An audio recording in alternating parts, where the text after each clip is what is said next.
If you like this video, why not subscribe? Well, this is embarrassing. You know, I shot this entire show this morning on my normal camera. This one here, this is my AVCHD. I think it's pretty good quality and works out pretty well. And I just pulled the card out and put it in my computer and upload it.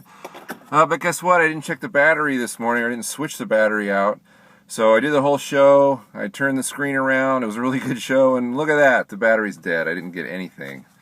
So this is my backup. This is my iPhone, which actually, now that I'm looking at it, doesn't look too bad, even though I'm using the front-facing camera on the iPhone 4S, which is the SD camera. It's not even high definition, but it doesn't look that bad, at least to me. We'll see. I don't know. But I'm doing this as a backup show since I screwed up and I didn't switch my battery. So I didn't want everyone who sent in stuff to miss out, because then I'd feel bad by not having a show at all. So I'm going to do a show anyway on my iPhone, and hopefully I have enough memory here to actually record an entire show. So I'm going to go fast. Again, I apologize.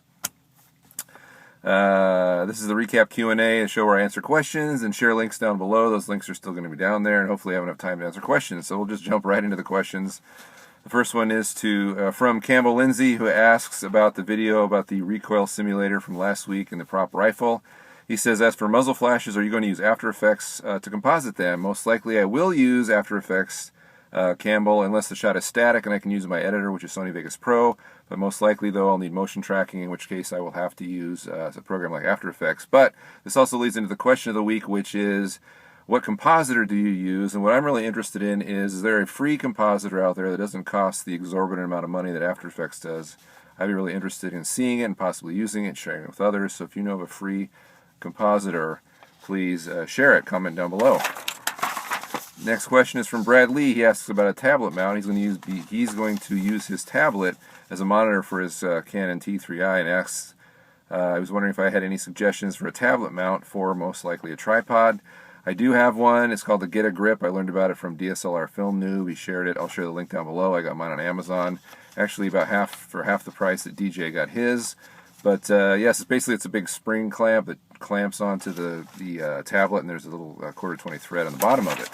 Check that down below. Next, Alex Holton says, a quick question, the L-bracket stabilizer versus the gimbal style stabilizer, i.e. Steadicam, Glidecam, which is best and why? Do they serve different purposes? That's a good question. It's very subjective. If you like a floating shot that's smooth and not bumpy, then you're going to want a Steadicam, Glidecam type thing. The Frugal Floater is my version of it. However, those are more expensive to make, more expensive to buy. It takes much more time to master them. You need a lot of practice. The two-handed rig, the PVC stabilizer rig, or its sequel, the Frugal Stabilizer 2, much cheaper to make, easy to use. You can master it almost instantly. I think it's more versatile and more useful. You're going to be using that rig to steady handheld type shots much more often than you're going to be using a Steadicam type device, which is great for following, walking. You know, actors are walking, you want to follow them and track, that kind of thing. It's much, those are great. It's great for that, but I think that the two-handed rig has more use and it's much more available to you because it's cheaper and easier to pick up. You can master that thing instantly versus a Steadicam type device, which takes lots and lots of practice. Okay, Tanner writes, I have a bit of a story about my frugal filmmaking as of late. It all started with me wanting to make basically all of your creations. Oh, that's nice. Thanks, Tanner. However, I went to Ace Hardware to get pieces and probably a PVC cutter with $15 in hand. I ended up spending $8 on most of the pieces, I guess each he's talking about. It was a real morale killer. If you could recommend where to buy parts, could you recommend where to buy parts? Yes, the big three big box retail hardware stores are Home Depot, Lowe's, and Ace Hardware. Home Depot has the best deals, in my opinion, if you're going to buy parts. Harbor Freight Tools, I think, is better to buy tools at. The PVC cutters are $4 there versus $12 everywhere else. Lowe's is a good middle. Not too bad, but not as cheap as Home Depot. And Ace Hardware is probably the most expensive, as you noticed. However, the last two places I've lived, Ace Hardware has been the closest to me, so that's where I've been going a lot more often.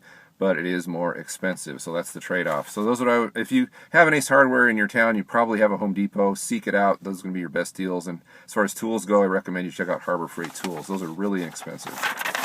All right, finally we have a question from Pronster1 who asks, I was wondering why your hair looks so dark. Is this your natural color or is it some kind of special effect? No, this is my real hair. It's black. I'm not doing anything to it in post. It's just the way it looks, so I'm sorry I can't recommend any kind of special effect that would help you to achieve the same look as my stunning black hair. So anyway, thanks for asking, but that's the answer. I'm sorry, that was probably a disappointment. Okay, so again, the question of the week is, what compositor do you use? If you have a free version or know of a free one, please share it with us in the links below. Let me know, because I would like to try it, as well as share it with everyone.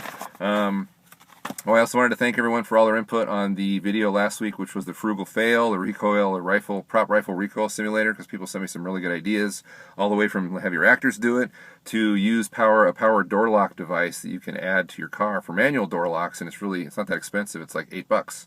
So that sounds like the thing I'm going to try next. Thank you for all of that input. That's great. If you'd like to have your question answered on this show, send it to thefrugalfilmmaker@gmail.com. You can also check the blog, thefrugalfilmmaker.com.